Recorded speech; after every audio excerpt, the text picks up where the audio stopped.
Title: The Costume of Eternal Haunting. On Halloween night, in a small, forgotten corner of the city, Sarah wandered through dimly lit streets. The pale moon hung low in the sky, casting eerie shadows over the cracked pavement. The air was heavy with anticipation, and her heart raced with excitement. It was the one night of the year when anything could happen, and Sarah was determined to make it memorable. As she roamed the desolate streets, she came across a decrepit building, a once vibrant costume shop that now stood abandoned and covered in cobwebs. Its sign read, "Hallows Attire." She hesitated at first, her curiosity piqued. She had heard whispers about the mysterious Mr. Hallow, the eccentric owner of the shop. No one knew much about him, and he was rarely seen. Legend had it that he was a master of the arcane arts, and his costumes were said to possess strange and eerie powers. With a mixture of trepidation and excitement, Sarah pushed open the creaking door. The shop was a maze of forgotten costumes, dusty mirrors, and faded mannequins. The air inside was heavy with the scent of old fabric,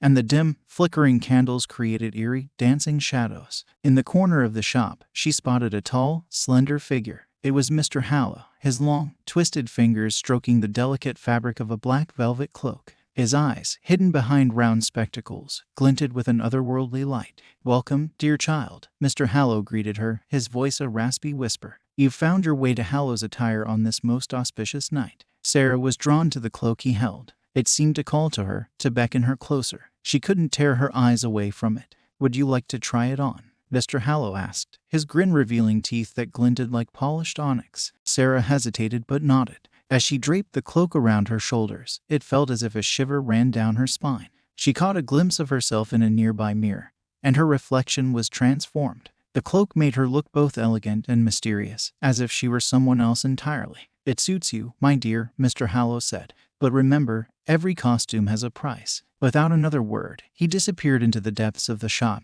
leaving Sarah alone with the hauntingly beautiful cloak. She felt a strange, unsettling energy coursing through her. With the cloak on, Sarah stepped back onto the desolate streets. To her surprise, she found herself transported to a grand ballroom, filled with people in the most extraordinary costumes she had ever seen. The chandeliers glittered, and the music played a haunting melody that seeped into her bones. She tried to take off the cloak, to leave this bizarre masquerade behind, but it clung to her like a second skin. Panic washed over her as she realized that she was trapped in a never-ending costume party. The other guests danced and twirled, their laughter a chorus of sinister glee. Sarah's heart pounded as she navigated the bizarre, endless party. She couldn't recognize the faces behind the extravagant masks, and their laughter sent shivers down her spine. She spotted a group of dancers whose limbs twisted and elongated, their bodies moving in unnatural, boneless ways. Another group wore costumes that bled and oozed, their faces obscured by grotesque masks. With every passing minute, the atmosphere grew more eerie and unsettling.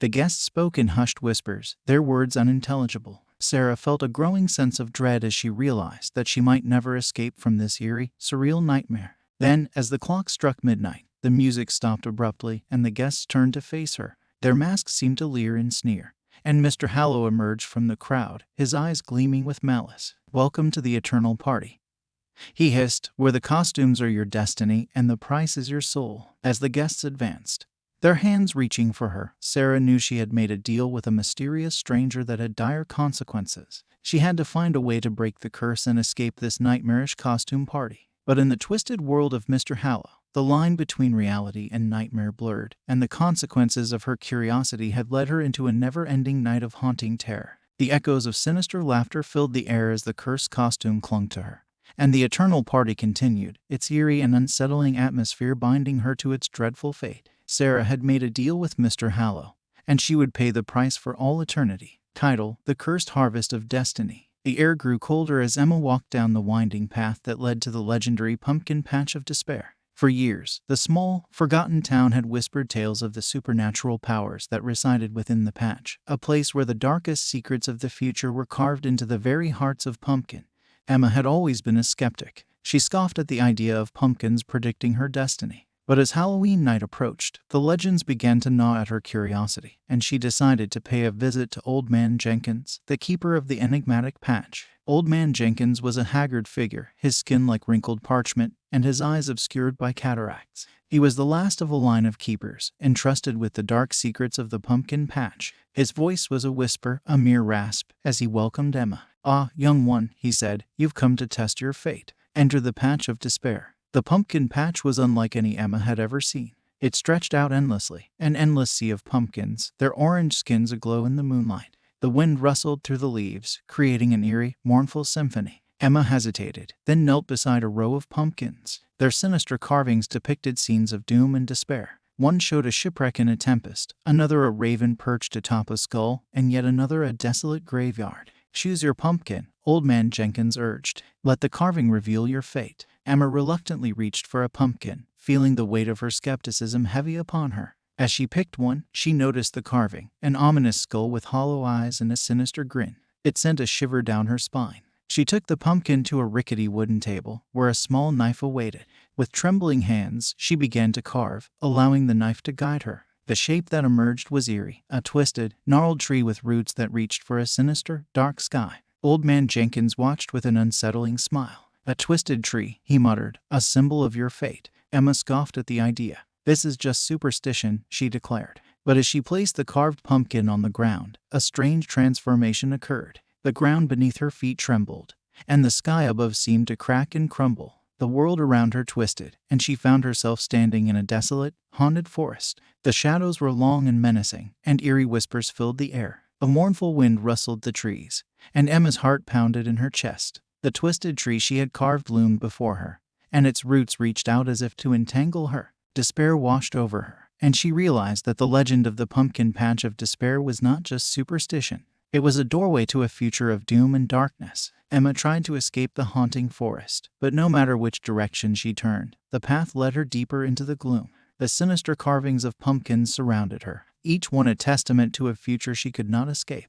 As she continued to wander through the ghostly forest, Emma came across unsettling scenes that matched the carvings she had chosen. A shipwreck lay in ruins, with eerie, ghostly sailors still manning the broken vessel. A raven perched atop a skull, its black feathers glistening in the dim light. And in the heart of the desolate forest, a graveyard stretched out, its tombstones standing like silent sentinels. With each step, Emma's fear deepened, and the weight of her choices pressed upon her. She had scoffed at the legend of the pumpkin patch of despair, but now she was living it, trapped in a world of foreboding, her destiny carved into her very soul. Desperation gnawed at her as she searched for a way out, but the haunted forest seemed endless. The ghostly figures of sailors whispered to her, the raven cawed ominously, and the tombstones bore names that sent shivers down her spine. Hours passed, or perhaps it was an eternity in that haunted realm. Emma felt a growing sense of despair, realizing that she could never escape the future she had carved for herself. Then, just as hope seemed lost, Old Man Jenkins appeared, his voice like a distant echo. "You've seen your destiny, young one," he whispered. "Now it is time to embrace it." With those words, the forest dissolved, and Emma found herself back in the pumpkin patch, her sinister pumpkin by her side. She felt as if she had glimpsed the very depths of her soul, and the weight of her choices lay heavy upon her. Emma left the patch of despair, her skepticism shattered. She had come seeking answers, and she had found them in a world of darkness and foreboding. The pumpkin patch had revealed the consequences of her choices, and now she had to face a destiny of her own making, carved into her very soul for all time. Title: The Carnival of Eternity. On a chilling Halloween night, Alex stood before the towering, rust-covered gates of a carnival like none he had ever seen. The moon hung low in the night sky, casting an eerie, silvery glow over the deserted, overgrown fairgrounds. The sign above the entrance read, "The Carnival of Eternity." With an adventurous spirit that often bordered on recklessness, Alex had been drawn to the enigmatic stories of this forsaken place. Tales of the ghostly carnival were whispered in hushed tones in the town's shadows. It was said to be a carnival that shouldn't exist, a carnival of impossible and horrifying attractions. Ignoring the ominous warnings, Alex pushed open the creaking gates and entered the carnival grounds. The air grew heavy with an unnatural, almost otherworldly atmosphere. The carnival was shrouded in an eerie fog, and dim, flickering lights cast distorted shadows on the cracked pavement.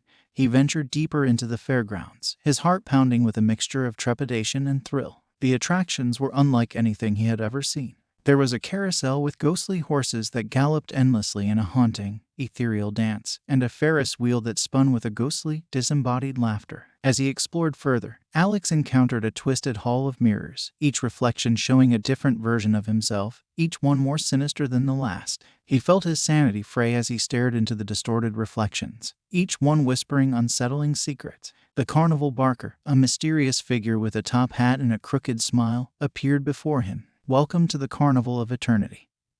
he said in a voice that seemed to echo from beyond the grave. "Step right up and indulge in the forbidden desires of your heart." The barker gestured toward a tent, its entrance adorned with shimmering, ghostly curtains that beckoned Alex closer. With a mix of fascination and unease, he entered, and the world around him twisted into a nightmarish funhouse. The interior of the tent was a maze of disorienting corridors, and the air was thick with the scent of cotton candy and popcorn. The walls seemed to pulse and breathe, and the distorted, funhouse mirrors lined the passageways, creating a sense of surreal disorientation. As Alex ventured deeper into the tent, he encountered a series of unsettling spectacles. A hall of ghostly clowns with grotesque, leering smiles, a carousel that spun in reverse, its riders trapped in eternal torment, and a shooting gallery where the targets came to life, staring at him with haunting, hollow eyes. Each attraction seemed to be a reflection of his darkest desires and fears, a surreal and terrifying manifestation of his innermost secrets. The carnival barker's voice echoed in his mind, urging him to indulge in the forbidden desires of his heart. Alex's heart raced as he realized that he had been drawn into a nightmarish realm of his own making. The carnival was a mirror of his desires, a distorted reflection of his innermost thoughts, and he was trapped in its twisted embrace. With every step, the carnival grew more sinister, the attractions more haunting, and Alex's grip on reality began to slip. He desperately sought an escape, but the funhouse seemed to have no end, no exit. As he navigated the disorienting corridors, he came across a hall of mirrors that reflected a version of himself he couldn't recognize. This distorted reflection grinned maliciously, its eyes gleaming with an unsettling hunger. "You cannot escape, Alex," the reflection whispered. "This is your eternal carnival, your innermost desires and fears made manifest." Panicked and disoriented, Alex raced through the funhouse, the walls closing in around him. He felt the weight of his forbidden desires and the consequences of his reckless indulgence pressing upon him. Then, in the heart of the funhouse, he encountered a harrowing spectacle. A ghostly roller coaster, its tracks suspended in midair, beckoned him to climb aboard. Without thinking, he stepped onto the coaster, and it rocketed forward at an unnatural speed. As he hurtled through the twisting, nightmarish tracks, Alex felt as if he were being pulled deeper into the carnival's dark heart. The world around him blurred, and ghostly apparitions leered and laughed as he passed them by. The roller coaster finally came to a screeching halt, and Alex found himself back at the entrance of the carnival, the barker's sinister smile greeting him. "Indulge in your desires," the barker whispered, "for this is your eternity." Desperation overwhelmed Alex as he realized that he was trapped in a never-ending cycle of his own making. The carnival was a reflection of his innermost desires, and he had fallen into its endless embrace. With a final, chilling laugh, the barker faded into the night, leaving Alex alone in the deserted carnival grounds. The moon hung low in the sky, casting an eerie, silvery glow over the forsaken fairgrounds. The consequences of his reckless indulgence had brought him to the carnival of eternity, a surreal and terrifying world where he would be forever trapped in the reflection of his desires. The carnival, a nightmarish mirror of his own making, had become his eternal torment, and he was destined to wander its distorted attractions for all time. Title: The Haunting of the Compassionate Soul. On a misty Halloween night, as the wind whispered eerie secrets through the trees, Amy walked through her quiet, dimly lit neighborhood. Her heart was filled with a sense of nostalgia, for she remembered the joy of trick-or-treating in her youth. But this year, there were no children in colorful costumes knocking on her door. As she strolled along the desolate streets, a strange sensation washed over her. It was as if something unseen was tugging at her heart,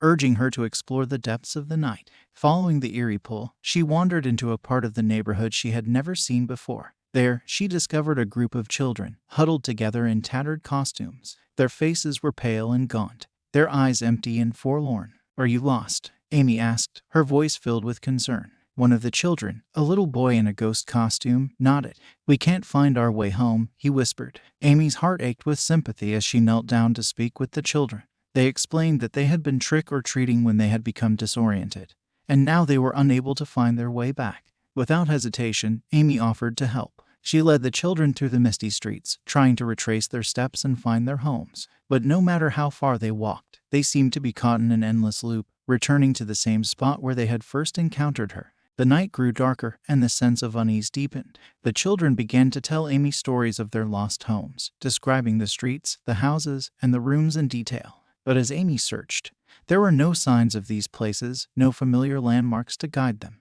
With each passing minute, Amy felt a growing sense of dread, as if the very fabric of reality was unraveling around them. The mist thickened, and the world seemed to blur and warp. The children's faces grew more pallid, their voices fainter, as Amy continued to lead them through the misty night.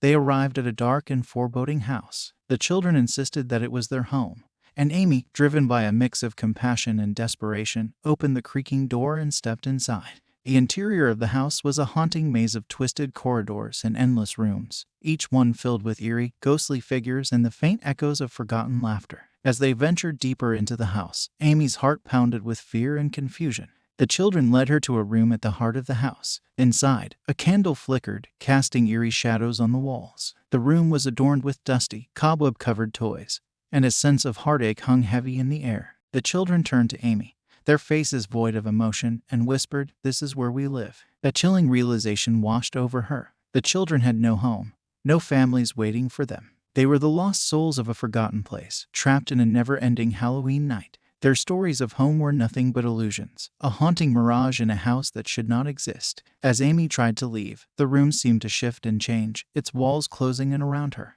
The children's laughter turned into haunting cries, and the once familiar door had disappeared. Panic gripped Amy as she realized that she, too, was trapped in this nightmarish place. The compassionate act that had led her to help the lost children had become a curse, binding her to a world of eternal darkness. With each passing moment, the house revealed more of its sinister nature. The walls bled with ghostly apparitions. The toys came to life with eerie creaks and whispers, and the mist that enveloped the house seemed to seep into her very soul. Desperation overwhelmed her as she tried to find a way out, but the house's corridors were ever-changing, its rooms shifting and twisting, and the lost children had transformed into eerie, spectral figures. In the heart of the house, Amy came face to face with the haunting truth. The lost children were not what they seemed. They were the trapped souls of the compassionate souls who had tried to help them. And now, Amy was one of them. The night had become a never-ending nightmare, a world of lost souls and forgotten homes, bound together in a haunting, heart-wrenching existence. Amy's compassion had led her to this dreadful fate, and she was destined to wander the twisted corridors of the house for all eternity. As the mist thickened, and the house's walls closed in around her, Amy's heart filled with sorrow and regret. She had tried to help the lost children, but in doing so, she had become one of them, trapped in a world where the fear of the unknown and the kindness of strangers had become a never-ending torment. Title: The Banquet of Eternal Horror. Daniel, a renowned food critic, had sampled the finest dishes from all corners of the world. He prided himself on having a palate as discerning as it was adventurous. Yet, when he received an invitation to the legendary Halloween feast hosted by Chef Grimwold, his curiosity got the better of him. Chef Grimwold was an enigmatic figure, known for his extravagant, macabre culinary creations. His feast was said to be the most exclusive and bizarre event of the year. It was not something one could decline lightly. As Daniel arrived at the eerie mansion, he was greeted by the aroma of roasting meat and the flickering light of jack-o'-lanterns. The atmosphere was thick with anticipation and a sense of foreboding. The guests were a mix of curious thrill-seekers, culinary aficionados, and those who simply reveled in the bizarre. The long, ornate dining table was adorned with exquisite dishes that defied imagination. Each plate held a grotesque masterpiece, a roasted leg with the texture of human flesh, a soup with eyeballs floating, and a dessert with squirming insects. As the feast began, Daniel hesitated, his culinary expertise warring with his unease. He couldn't help but be captivated by the craftsmanship of the dishes, even as a sense of horror gnawed at his senses. Chef Grimwold himself presided over the meal, his eyes hidden behind a blood-red mask, his presence ominous and unsettling. He revealed that each dish was inspired by tales of the macabre, a testament to the fear and indulgence of the human spirit. The guests, enticed by the bizarre presentation, devoured the dishes with a mix of fascination and repulsion.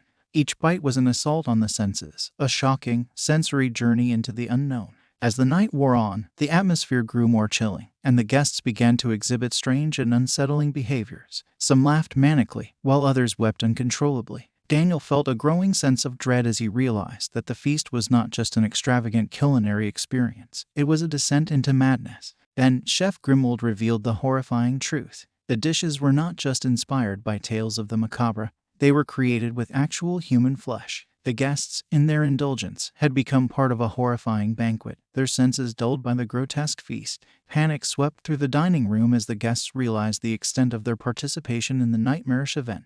They had been dining on human flesh, their gluttony leading them to a horrifying revelation. Desperation gripped Daniel as he tried to escape the dining room, but the doors were locked and the windows were barred. Chef Grimwold's sinister laughter echoed through the room as he reveled in the chaos and despair. The guests, once enthralled by the grotesque creations, were now consumed by terror. Some tried to break down the doors, while others sobbed uncontrollably. The once elegant dining room had become a scene of horror and madness. As the night continued, Chef Grimwald and his macabre creations closed in on the terrified guests. They were forced to participate in the feast, to indulge in the very horrors they had unwittingly consumed. The night became a never-ending nightmare, a world of grotesque indulgence and shocking revelations. The consequences of gluttony and indulgence had brought the guests to this horrifying banquet, and there was no escape from the clutches of Chef Grimwald and his sinister creations. As Daniel's senses dulled and his mind twisted, he realized the true extent of his mistake. His curiosity had led him to this nightmarish feast, where the line between reality and nightmare had blurred, and the consequences of indulgence had become a horrifying,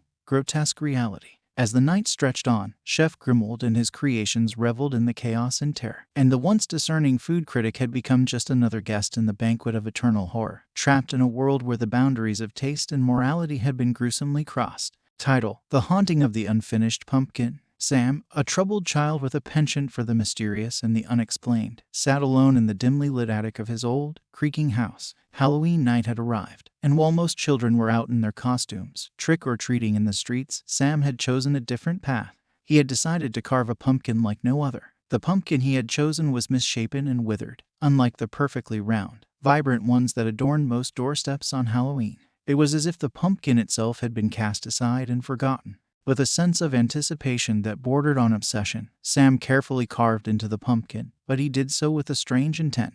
He carved the eyes, the nose, and the mouth, but he left the carving unfinished. The pumpkin bore only one eye, a jagged grin, and an empty socket where the second eye should be. As Sam admired his unusual creation, the air in the attic grew heavy, and a sinister presence seemed to fill the room. The unfinished pumpkin, its lone eye fixed on Sam, came to life. It rolled off the table and landed on the floor with a thud. Sam watched in astonishment as the pumpkin wobbled and then began to move toward him. It hopped, one gnarled vine-like appendage at a time, until it stood before him, its one eye glowing with an eerie, malevolent light.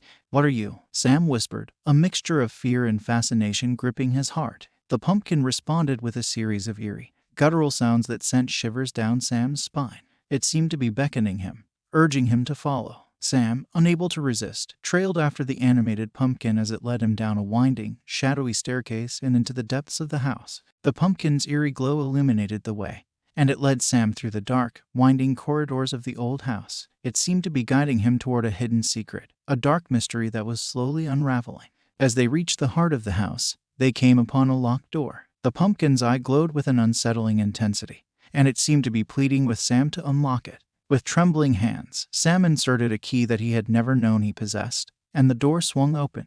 What lay beyond was a nightmarish room filled with eerie, disembodied eyes that stared at him with unblinking intensity. The room seemed to stretch on endlessly, and the eyes whispered secrets and echoed the cries of the forgotten and the neglected. The pumpkin's eye locked onto one of the eyes in the room, and it began to carve the missing eye into its own socket. Sam watched in shock as the pumpkin transformed, its expression shifting from malevolence to one of yearning and despair. As the carving continued, the pumpkin revealed a dark secret. It had once been a child, much like Sam, who had been trapped in the attic, forgotten and abandoned.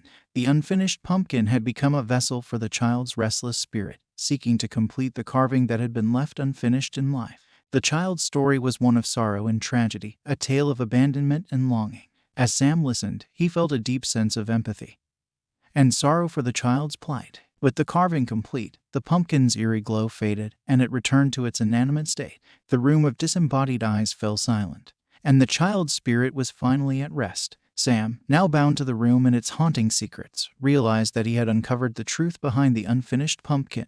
The fear of unfinished business, of neglect and abandonment, had led the child's spirit to seek completion through Sam's carving. As he sat alone in the attic, the room of disembodied eyes watching over him, Sam knew that he would forever be bound to the mysterious and the unexplained. He had uncovered a dark secret, one that would haunt him for the rest of his days, a reminder of the consequences of unfinished business and the yearning of forgotten souls. The Halloween night had taken a sinister turn, and Sam had become a part of a chilling tale, one that would be whispered in the dark corners of the town for years to come. The unfinished pumpkin, its secrets revealed, had found a sense of completion, but Sam had been forever bound to a world of mystery and the unknown, his fate entwined with the forgotten child's restless spirit. Title: The Phantoms of Hollow Street. Karen, a skeptic by nature, had always dismissed stories of the supernatural as mere fiction. When she moved to the quiet neighborhood of Hollow Street, she paid little attention to the unsettling tales that surrounded it.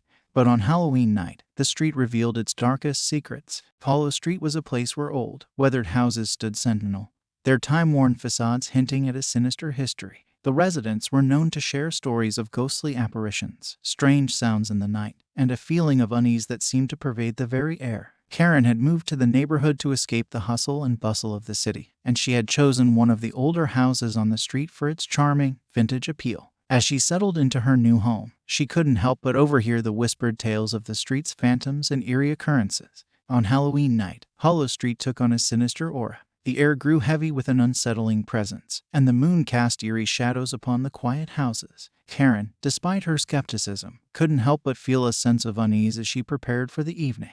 As she turned off the lights and settled in for the night, the first apparition appeared. It was a spectral figure, its form distorted and unsettling. The ghostly resident seemed to materialize out of the very walls of Karen's bedroom. Frozen with fear, Karen watched as the apparition hovered before her, its eyes filled with an eerie, malevolent light. It whispered in a voice that sent shivers down her spine, revealing tales of tragedy and despair that had unfolded on Hollow Street. Karen's skepticism wavered as the ghostly resident described a chilling history, a story of betrayal, revenge, and a haunting presence that had plagued the neighborhood for centuries. The residents of Hollow Street had ignored the past, and now the past had come back to haunt them. The ghostly apparitions that had been trapped on Hollow Street were vengeful spirits, seeking retribution for the injustices that had been done to them in life.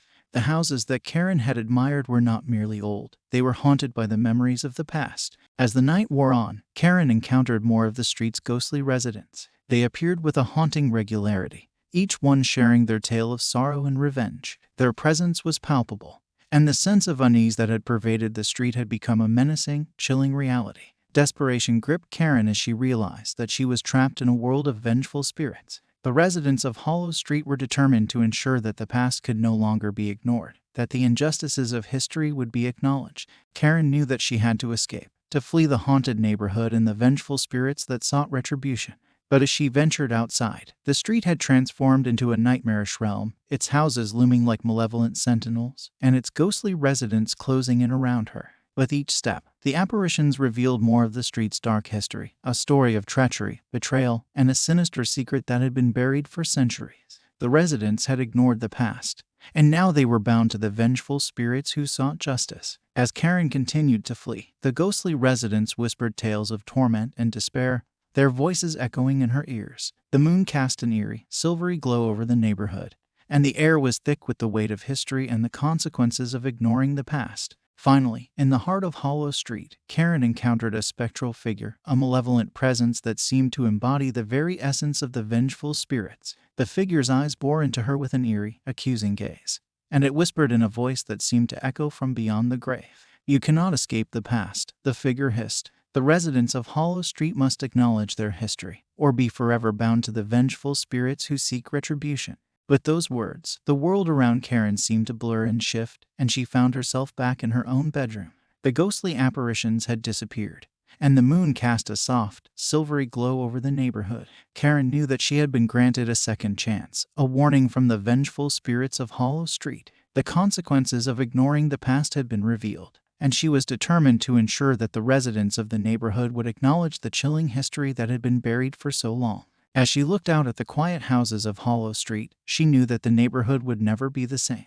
The vengeful spirits had delivered their message, and the past could no longer be ignored. Hollow Street had been forever changed, and its residents would be forever bound to the chilling history that had been revealed on that haunted Halloween night. Title: The Masquerade of Unveiled Shadows. Mia, a curious journalist with an insatiable appetite for the enigmatic and unknown, had always been drawn to stories that lurked in the shadows. When she received an invitation to the mysterious masked ball, she couldn't resist the allure of the unknown. The invitation arrived in a delicate, crimson envelope, adorned with an elegant black mask. It bore no return address and was signed with a single word: Masquerade. Mia, with a mix of intrigue and excitement, decided to attend the event, driven by a desire to uncover its secrets. The night of the masked ball was shrouded in glamour and secrecy. Guests arrived in opulent carriages, their faces hidden behind ornate masks that whispered of hidden identities and concealed desires. The grand hall, with its glittering chandeliers and elaborate decor, was a realm of elegance and enchantment.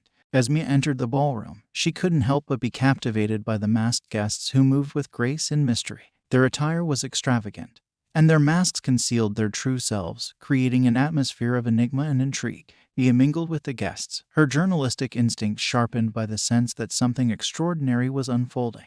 She spoke with masked specters who seemed to wear their secrets as a cloak, and she was determined to uncover the truth behind the elegant facade. As the night wore on, Mia noticed something unsettling. The guests, despite their glamour and grace, seemed to be growing more sinister, their laughter hollow and their eyes filled with a haunting emptiness. The elegance of the ballroom was beginning to unravel, revealing a darker, more enigmatic reality. The masked guests whispered tales of forgotten memories and concealed desires, and as Mia ventured deeper into the ballroom, she felt a sense of unease that seemed to pervade the very air. The atmosphere grew heavier, and the masks that concealed the guests' true identities became more grotesque and nightmarish. Mia couldn't help but feel that there was something deeply wrong with the masked ball. The grand hall, once a realm of elegance and enchantment, had become a nightmarish realm of shadows and deceit. The guests, once captivating in their enigmatic allure, had become a menacing presence. As she continued to investigate, Mia stumbled upon a chilling revelation. The masked guests were not what they seemed. They were supernatural beings, lost souls bound to the ballroom for eternity.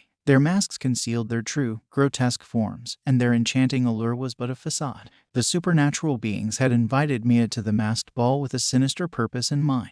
They sought to reveal her deepest secrets, to force her to confront her concealed desires and hidden fears. The elegant facade of the ball had been designed to lull her into a false sense of security. Desperation gripped Mia as she realized that she was trapped in the nightmarish world of the masked ball. The supernatural beings, their true forms revealed, closed in around her, their haunting laughter echoing through the grand hall. The confrontation that followed was a harrowing battle between Mia and the supernatural beings. With her determination and courage, she sought to uncover their dark secrets and expose their true natures. As she tore away their masks, their grotesque forms were revealed, and their enchanting allure was shattered. With a final, chilling revelation, the supernatural beings were banished from the ballroom, their hold over the elegant realm broken. The grand hall, once a place of enigmatic allure, was now empty and lifeless, its glamour and elegance replaced by a sense of emptiness and desolation. Mia, with a sense of triumph and relief, had uncovered the secrets of the masked ball and exposed the true nature of the supernatural beings. The masks people wore, the secrets they hid, had been unveiled, and the enigmatic allure of the ball had been shattered. As she left the ballroom, she knew that she had faced the unknown and emerged victorious, her journalistic instincts having guided her through the enigma and glamour of the masked ball. The secrets of the supernatural beings had been laid bare, and the masks that concealed their true identities had been torn away, leaving only the haunting memory of a night of enigmatic allure and unearthly revelation. Title: The Night of the Malevolent Scarecrows. Jack, a hardworking farmer, had always taken pride in his annual Scarecrow Festival. It was an event that drew visitors from far and wide, a celebration of the harvest and the rural life. But this year, the festival would take a nightmarish turn, as the scarecrows that had once adorned Jack's fields came to life, seeking revenge for their gruesome past. The festival had always been a source of joy and camaraderie. Families gathered, and children reveled in the festivities. The scarecrows, with their tattered clothes and straw-filled forms, had been a symbol of the harvest and a testament to Jack's farming expertise. But what the festive outgoers did not know was that the scarecrows that had once stood silently in the fields had been the victims of cruelty and neglect. Jack, in his pursuit of a bountiful harvest, had used the scarecrows as a means to an end, often ignoring their shabby appearance and their desperate pleas for mercy. As the festival commenced, the scarecrows that now adorned the fields seemed to be different. Their expressions had turned sinister, their straw hair bristling with an unnatural life. Jack dismissed these changes as mere tricks of the imagination, attributing them to the dim light of dusk and the eerie atmosphere of the festival. As the night progressed, the atmosphere grew increasingly dreadful. Festive outgoers began to notice that the scarecrows had shifted, their expressions turning malevolent. They whispered tales of being ignored, forgotten, and mistreated, and their straw-filled forms seemed to pulsate with an unsettling energy. The scarecrows, once symbols of the harvest, now embodied a malevolent presence. Their haunting expressions and unsettling demeanor sent a shiver down the spines of the festive outgoers. It was as if the scarecrows had come to life, their presence a menacing reality. As the festivalgoers tried to flee, the Scarecrows came to life with a vengeance. With their straw limbs flailing, they pursued the terrified crowd, their malevolent intent clear. Panic gripped the festivalgoers as they realized that the Scarecrows were no longer inanimate guardians of the fields but vengeful spirits seeking retribution. Desperation gripped Jack as he realized the horrifying truth. The Scarecrows, now animated by a malevolent force, were determined to make him pay for their years of neglect and cruelty. His pursuit of a bountiful harvest had come at a sinister cost, and now he was bound to face the consequences. The festival had become a nightmarish event, a confrontation between Jack and the malevolent Scarecrows that he had once used and discarded.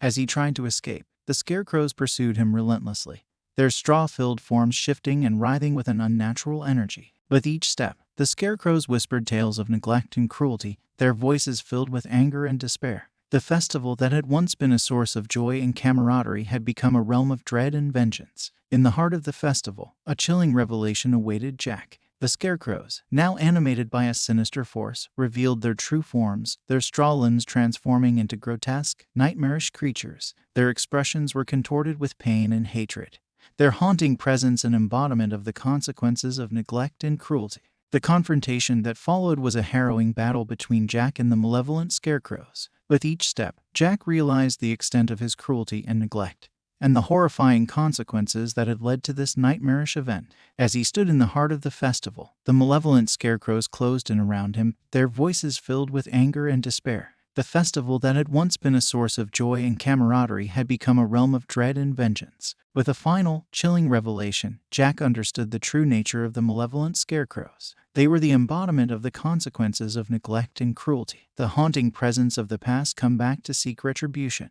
The night of the malevolent Scarecrows had forever changed Jack, and the consequences of his actions would haunt him for the rest of his days. The festival that had once been a source of joy had become a nightmarish event, a reminder of the malevolent spirits that had once stood silently in the fields, seeking justice for the years of neglect and cruelty they had endured. Title: The Forbidden Tomes of the Ghostly Library. Emily was a book lover, and her love for literature knew no bounds. Her obsession with the written word led her to the ancient and mysterious library that was whispered about in hushed tones, the Library of Lost Souls. It was a place of dark secrets, forbidden knowledge, and the restless spirits of the past. On Halloween night, when the moon hung low in the sky and the world seemed to blur the line between reality and the supernatural, Emily ventured into the depths of the Library of Lost Souls. The library was a place of eerie silence, its towering shelves filled with ancient tomes that whispered of knowledge beyond the realm of the living. As she perused the books, she discovered a collection that was bound in human skin,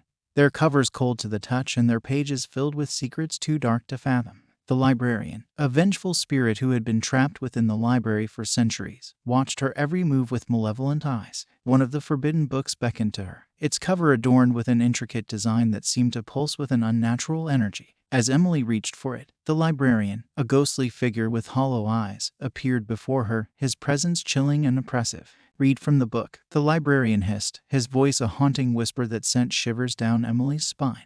"Learn the secrets of the past and the price of forbidden knowledge." As Emily began to read from the book, the library transformed around her. The shelves stretched into infinity, and the ancient tomes whispered tales of darkness and despair. Emily was drawn into a terrifying journey, a descent into the world of forbidden knowledge and the consequences of curiosity. The first revelation was a chilling one. The book revealed a tale of a scholar who had sought to unlock the secrets of life and death, a man driven by a relentless pursuit of knowledge. His experiments had led to the creation of a malevolent force, a vengeful spirit that had haunted the library for centuries. As Emily continued to read, she realized that she was not alone in the library. The vengeful spirit, trapped within the forbidden book, had been awakened by her reading, and it sought to exact its revenge on the living. Desperation gripped Emily as she realized the extent of the danger she was in. The vengeful spirit was determined to escape the book and take vengeance on the living, and she was the key to its release. The library itself seemed to come to life, its shelves reaching out to ensnare Emily as she attempted to flee. The books whispered tales of horror and despair, and the vengeful spirit drew closer, its malevolent intent clear. As she ventured deeper into the library, Emily encountered other vengeful spirits, each bound to a forbidden book. They whispered tales of tragedy and despair, their voices filled with anger and sorrow. The library had become a realm of darkness and forbidden knowledge, a place where the consequences of curiosity were all too real. With each page she turned, Emily realized that she was not just reading a story but living it.